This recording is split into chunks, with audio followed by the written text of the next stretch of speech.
menurut saya banyak banyak orang yang nggak sadar bahwa berkomunikasi di Zoom itu beda sama langsung gitu. Ya. Beda juga sama di video kalau kita bikin video gitu. Karena Zoom itu kan virtual meeting.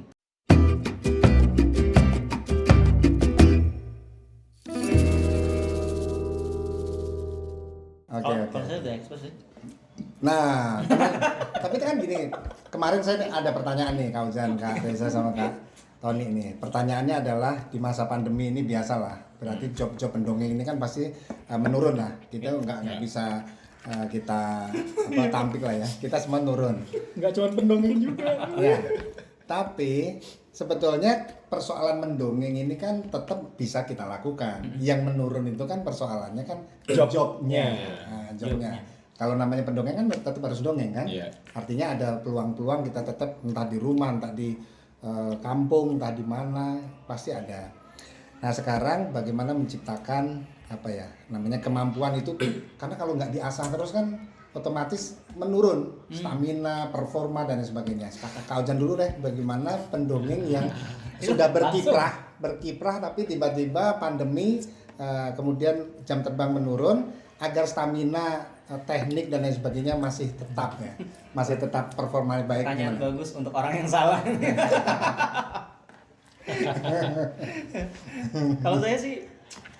Kalau saya justru ini Kak. Jadi apa namanya? Ya kalau teman-teman NLP itu kan bilangnya ini hanya masalah the meaning aja gitu, pemaknaan gitu kan. Jadi pas pandemi ini ada orang yang memaknai sebagai musibah terus dia nggak bisa ngapa-ngapain, tapi banyak juga yang memaknai tantangan gitu. Nggak pernah loh kita bisa dongeng tanpa ada anak-anak di depan kita. Tiba-tiba kita harus belajar di depan kamera gitu kan. Dan tiba-tiba konten-konten video lebih banyak sekarang di Instagram, di YouTube gitu. Apalagi di TikTok, Kak Tony kan sekarang udah jadi TikToker tuh. Iya. Iya kan? Kalau saya sih justru malah kalau saya lihat ke Awam gitu, Kak Reza, Kak Tony gitu. Kita malah kayaknya bukan orang-orang yang ngerasa ini musibah kali ya. Iya nggak sih, Kak? Iya sih, yakin. Kau jobnya itu nggak berkurang, malah nambah deh. Makanya tadi Kak nanyanya tentang job ke kita. Oh, ke kita ya. Bukan ke dia ya. Bukan ke Kak. Enggak semuanya begitu. Kayak semuanya sama sebetulnya. Soal tekniknya Kak maksudnya Kak? Iya, Oh, yang tadi tekniknya. supaya Karena nggak menurun ya. Soalnya dongeng kan keterampilan. Keterampilan kalau nggak nggak diasah. dilakukan, nggak diasah kan biasanya ada penurunan inilah kemampuan gitu. Itu antisipasinya Kak Ojan gimana tuh? Kalau saya justru kalau saya pengalaman saya sih malah dongeng di depan kamera itu dalam tanda kutip ya lebih mudah kan dibanding di panggung gitu. Kalau di HP, di laptop gitu kita kayak dongeng ke satu anak doang kalau saya tekniknya. Malah beda sama di depan panggung. Tapi kan nggak ada anak-anaknya, artinya kita cuma imajinasi doang. Ada Imajinasi, maksudnya imajinasi. Kan biasanya kalau di Zoom itu kan di-mute kan mereka kan. Iya. Nah, kita nggak tahu respon mereka tuh. Nggak ada interaksi mereka ya? ketawa atau apa. Nah, kadang-kadang apalagi cuma video kita yang di spotlight kan. Kita cuma ngeliat di monitor itu cuma ada video kita doang. Nah, itu. Oh, kalau secara teknik bener nih. Nih ngobrolin teknik. Teknik Kak. Oke, Teknik, Kak. aku share ya. Nanti Share, tambahin ya. Karena ada teman-teman yang sangat butuh Kak. Oke. Serius. Ini juga sama kayak ngajar juga sih Kak. Oke. Ngajar menurut saya banyak orang yang nggak sadar bahwa berkomunikasi di Zoom itu beda sama langsung gitu. Ya. Beda juga sama di video kalau kita bikin video gitu. Karena Zoom itu kan virtual meeting. Artinya kita ketemu sama orang, tapi orangnya dia bisa ngerespon gitu. Beda lagi sama live, beda lagi. Kalau saya sih pertama ya, kalau menurut saya untuk via Zoom gitu, dongeng gitu sama kayak ngobrol satu orang dengan satu orang. Coba bayangin deh, kita lagi nonton orang gitu di Zoom, tiba-tiba dia ngomongnya kayak di panggung. Halo adik-adik semuanya, apa kabar? Wow, yang di belakang gimana, sehat? Kok yang di belakang nggak ngerespon? Padahal dia duduk sendiri kan di rumah. Iya ya. Gitu. Yang ada dia Smokey di belakang saya siapa? Tapi setuju loh. Setuju ya? Setuju. Karena banyak saya benar Kak Jan. Jadi banyak kan? yang saya saksikan teman-teman seperti itu ya, banyak ya.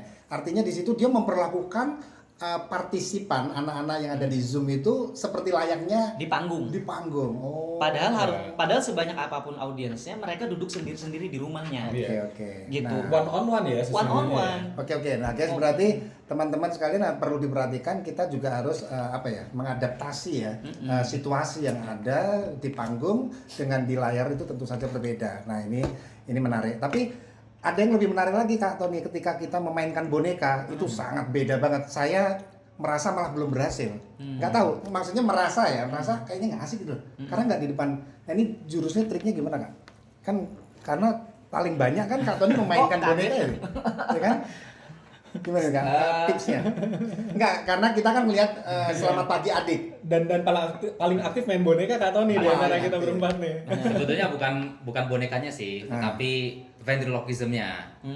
Tapi kan karena alat peraganya pakai boneka ya, akhirnya kan pakai boneka. Sebetulnya kalau pakai boneka itu, kalau di Zoom atau di video itu sebetulnya secara tenaga, secara effort itu nggak begitu lebih kan, Nggak ketimbang begitu. kita live langsung ya sama anak-anak, ketimbang off air ya. Karena kita cuma setengah badan nih segini, setengah badan, Oke. terus kita pakai boneka gini.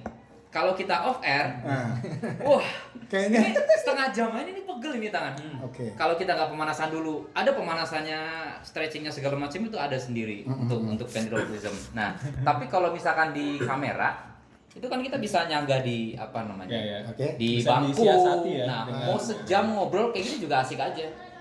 Dan yang lebih bisa kita antisipasi lagi adalah kita nggak akan kedistrak sama anak-anak. Karena kan di Zoom kan nyet semua tuh. Kita nggak tahu anak protes apa, anak apa, paling cuma di chat doang. Oh. Itu pun orang tuanya. Ya, makanya Ini perlu masih lama ada nggak kan kayak gitu kan? semacam co-host ya yang memperhatikan itu ya. Kalau misalkan kita off air kan ada yang narik-narik, ada yang apa, wah itu tuh. Oke. Tapi kalau di ini kan udah mau anak-anak protes Iya, apa kita setuju nggak sih. denger. Yang lain juga nggak keganggu. Tapi setuju mana Kak? Kalau di Zoom itu lebih baik tanpa peraga atau dengan peraga? Peraga dalam arti boneka lah ya. Lebih asik pakai peraga. Oke. Karena Setuju kalau ya? misalkan kita cuma badan kita doang itu kayak ya mungkin Iya, lebih dekat nggak ceramah enak atau ya. monolog lah Bener ya. Mau nggak mau visual penting kan? Penting ya, penting. Termasuk kayak misalnya virtual background. Heeh. Itu penting loh ternyata. Penting banget ya. Itu dimainkan itu bisa itu dimainkan bisa ya. Jadi Dimainkan. per masing-masing adegan itu kita siapkan ya Iya. untuk sebagai virtual backgroundnya. Dan Zoom itu kan backgroundnya udah bisa video tuh. Oh iya, Udah bisa video. Backgroundnya bisa ya. Jadi kita bisa ngambil video untuk background kita. Misalkan gini, Asik ketika tiba-tiba ada kuda berlari gitu ya, itu di belakang sini kita udah pohon-pohon. nyiapin, misalkan. udah nyiapin itu. Iya. Nah, Pohon-pohon. bicara masalah itu berarti kita menyarankan teman-teman sih lebih baik menggunakan peraga ya. Otomatis kalau kita sebut peraga itu lebih banyak boneka.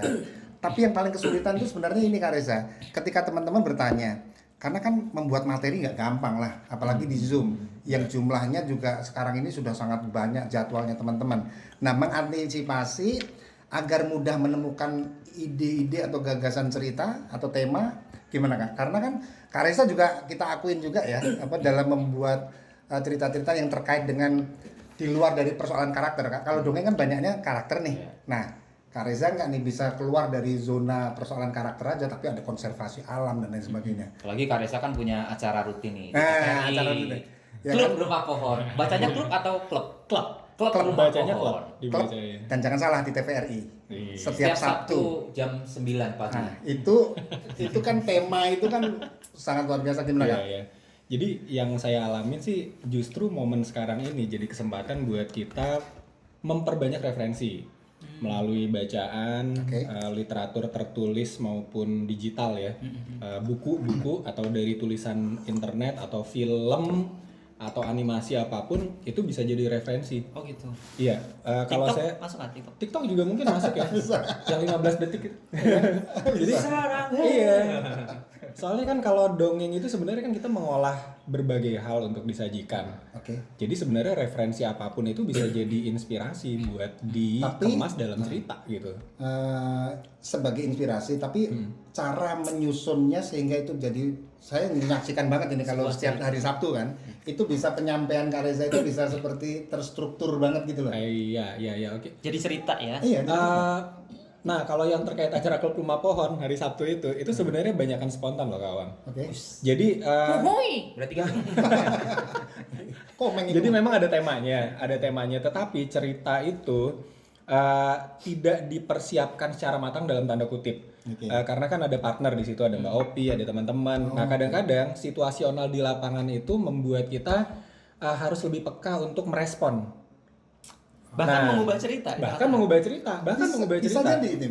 Sangat bisa Kawang, sangat bisa. oke. Karena ketika di lapangan menemukan kondisi tertentu, wah ini kayaknya yang tadi disiapin nggak cocok nih. Langsung switch gitu. Apalagi ketika seperti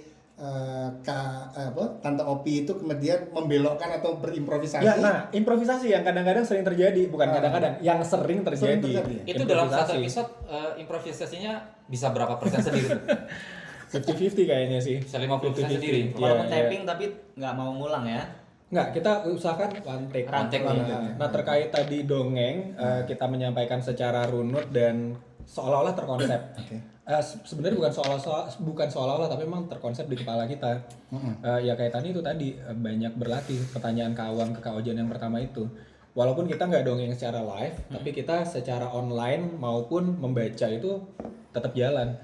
Iya, iya. Tapi memang kalau pendongeng mah udah kudu sih ya, bisa tiba-tiba harus berubah. Switch. Itu kudu sih. Harus ya itu ya. Apa Kalau ya? kalau di bukunya George W. Burns itu Josh. Halaman berapa tuh? halaman berapa? 115 di Sebelah kiri ya. atas. Iya. Saya lihatnya sebelah kiri ya. Paragraf pertama. Berarti fotokopian bukunya. Memang cerita itu kata dia, saya juga kaget loh pas baca buku itu. Kata dia sifat cerita tuh harus dinamis. Kalau cerita nggak berubah itu aneh. Makanya dia politik ya. Politik itu dinamis ya. Contoh Kak, contoh. makanya Dinamis. dia kata dia nggak, dia sebenarnya saya berat nulis buku ini karena kalau saya tulis cerita ini jadi stuck di sini aja. Padahal cerita ini dari saya dengerin pun ceritanya nggak sama persis sama di sini kata dia. Gitu. Dan kalau di healing stories kan orang healing Yeah. storytelling orang menyembuhkan cerita dengan cerita menyembuhkan Menyembuhkan dengan cerita. dengan cerita itu justru kayak gitu kan, dia harus cerita yang berubah gara-gara si pendengarnya pengen berubah gitu. Ya, situasional ya. Situasional memang. Dan Iya. saya tertarik buat tanya ke Kak Awam nih. Apa tuh? Ini Kak Awam nih kan punya stok cerita banyak banget. Ya, Punya buku di cerita Iya, berapa maksudnya kali? iya, iya. Berapa kali cetak? Referensi. Berapa kali cetak Awam? Wow, berapa ya? 200.000 Kak. Mantap. Ya per satu bukunya 10.000 lah kaliin. Alhamdulillah 3 miliar. Nah itu Kak Awam gimana tuh triknya bisa bikin cerita dengan beragam konten, dan kan orang biasanya gini, sorry ya, ada orang yang bikin cerita 10 tapi dibacanya cerita 1 sampai 10 kok mirip-mirip gitu lah. Nah, Kak Awam tuh bisa tuh ngemas cerita yang 10 cerita nih 10-10 beda gitu. Ya sebetulnya kan kita lihat dari sisi anak-anak ya, persoalan-persoalan atau masalah yang dihadapi oleh anak-anak aja setiap hari. Dan itu biasanya kita klasifikasi. Ada persoalan misalkan kalau religi juga kita harus sambangin banyak. Kemudian tentang integritas apa, misalkan tentang kejujuran, tentang keberanian dan lain sebagainya. Jadi setelah kita klasifikasi cerita-cerita itu, baru kemudian kita harus mengingat-ingat peristiwa atau pengalaman-pengalaman hidup aja Gitu ya. yang dialami. Baik kita alamin, kalau kita enggak berarti siapa yang pernah mengalami itu baru kita kemudian bikin bagannya kan, atau treatmentnya lah, bagan-bagan. Nah dari bagan itu biasanya masuk ke tadi yang sudah Kak Reza sampaikan tadi sama Kak Ojan. Di setiap di lapangan maksudnya itu pasti akan perubahan-perubahan terjadi. Artinya kita yang penting pegang bagan-bagannya, adegan 1 apa, 2 apa, 3 apa dan seterusnya. Saya pikir itu. Tapi saya jadi ingat loh Kak. Gimana? Pernah lihat nggak ada foto gitu, ada foto batu besar, Oke. terus ada selang air, pipa ya, pipa tuh belok gini loh, Oke. set gitu, terus jadi ada percakapan kata yang punya rumah, loh kok kamu masang selangnya gitu, kok batunya nggak dipindah, kata tukang selangnya, loh kerjaan saya kan masang pipa, bukan Ya. pindah batu kata dia, karena di luar negeri itu Oke. orang kalau disuruh kerja sesuatu dia kerjanya cuma itu doang. Saya di luar negeri Kak. Iya makanya maksudnya di luar negeri itu kan kalau orang misalnya nih yang pengantar paket misalnya dia Udah, hanya itu ngantar aja. paket itu aja. Kalau kita tadi Kawam pendongeng juga, nulis cerita juga, Iya. ini juga itu juga. Sementara kalau di luar negeri itu pendongeng dia hanya dongeng doang. Iya, Kalau kita kan gini, spesialis ya. pendongeng ya? Iya saya pendongeng. Oh udah bukunya apa judulnya? Padahal kan kalau punya buku penulis cerita. Kawam udah pendongeng, penulis cerita gitu. Terus apa namanya? bikin kampung dongeng. Kak Reza juga sih saya pikir. Kita Tapi kalau kita tapi sebentar. banget ya. Sebentar Kak, sorry. Kalau kita terus-terusan seperti ini nggak bisa habis Kak. Karena kita kan baru perdana nih, ya kan. Kita berharap kita akan bikin lagi. Maghrib. Nanti kita akan siapkan. Nah teman-teman semuanya, selamat bertemu dengan kita 4 pendongeng. Namanya apa nih? 4 pendongeng yang tampan. Yang lain ya lumayan lah ya. Untuk itu teman-teman sekalian nanti tunggu aja, kita akan ada episode-episode yang akan kita informasikan di Instagram atau di sosial media kita masing-masing. Klik like, Silakan, subscribe. Kak Ojan silakan memberikan satu statement ke teman-teman. Ya, ini udah 16 menit nih kita nih. Itu. Udah.